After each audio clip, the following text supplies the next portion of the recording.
Hari Ibu jatuh pada tanggal 12 Mei. Hampir 300 ibu-ibu pekerja migran asing merayakan Hari Ibu di TMS. Di antaranya, Mama Lobak dari Indonesia mengenang kesusahannya 3 tahun yang lalu pada saat dia harus bekerja sambil mengasuh 2 anak di bawah usia 3 tahun.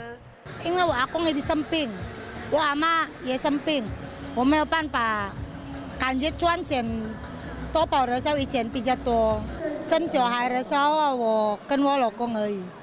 都是没有父母，也没有婆婆，没有我老公都没有妈妈了，所以我这个很困难。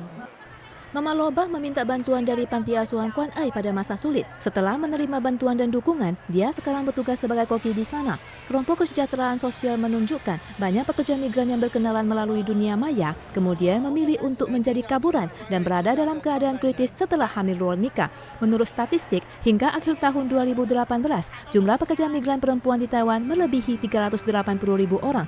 Dalam 2 tahun terakhir, terdapat 10 pekerja migran yang meminta bantuan kepada panti setiap bulannya. 孩子生病，然后没有打疫苗，那喘得很严重，那我们就带他去就医。那有一些就死亡了，比如说妈妈在外面打工，然后结果小孩从2楼摔下去，腿断掉了。那这样有一些妈妈她也知道找我们就带她去医院，然后孔九哥哦。 Kelompok Kesejahteraan Sosial menunjukkan selama ayah atau ibu adalah pekerja migran resmi, anak yang lahir di Taiwan akan diberikan ARC dan mendapat lindungan asuransi kesehatan. Pekerja migran perempuan yang mengalami masalah hamil dan anak harus berani untuk meminta bantuan. Siswa yang sedang berdialog dengan Kepala Sekolah Akademi Internasional adalah siswa pertukaran Asia Tenggara yang berasal dari Indonesia dan India. Para siswa mengatakan selain keramahan masyarakat dan lingkungan Taiwan yang menarik, ilmu yang didapat bisa dilanjutkan dengan profesionalisme setelah pulang. Because I'm in Indonesia, and as far as I know, many of professors are good in Taiwan. They can even they are graduate from UK or US, they can try combining and comparing what kind of culture or psychology perspective. In India, mostly we basically think about the theory, but Taiwan is not like that. In Taiwan, I feel that here most of the school and university they believe on practical.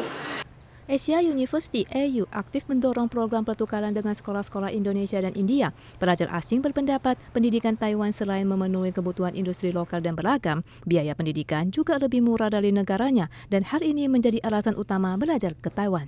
Siswa pertukaran Taiwan ke Asia Tenggara meningkat besar berdasarkan statistik Kementerian Pendidikan pada tahun akademik 2016 hingga 2017. Jumlah siswa yang mengajukan beasiswa meningkat sebesar 20%, kebanyakan menuju Asia Tenggara dan Asia Selatan dengan peningkatan mencapai 98%. Asia University menduduki peringkat pertama yang disusul oleh NTU. 我们都是亚洲人，所以可能在相处上啊，或者是平常的对待之道，就会觉得感觉关系会更亲近了一点。 Menurut AU, siswa pertukaran Taiwan ke Asia Tenggara tidak hanya menyelami budaya lokal secara langsung, biaya yang dikeluarkan juga lebih murah dari pariwisata. Selain mengubah perspektif lokal, pendidikan pertukaran pelajar juga dapat digabungkan dengan lapangan pekerjaan di Asia Tenggara yang tengah berkembang pesat.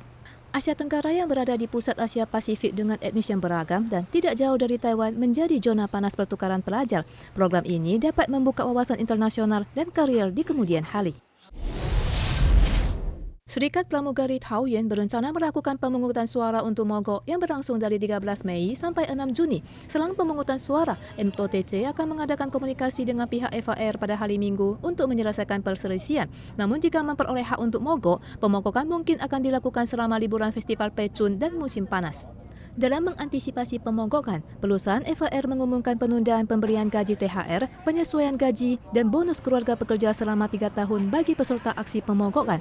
Pada tanggal 13, pramugari FAR kembali mengatakan bahwa anggota yang terlibat dalam pemogokan ditangguhkan hubungan kerja. Namun pihak FAR membantah bahwa hal tersebut bukan pengumuman, melainkan tanya jawab perusahaan tentang masalah pemogokan. Untuk mengantisipasi pemogokan semakin parah, MOTC telah meminta China Airlines untuk menyusun jadwal lembur dan dukungan darurat untuk mengurangi dampak terhadap penumpang.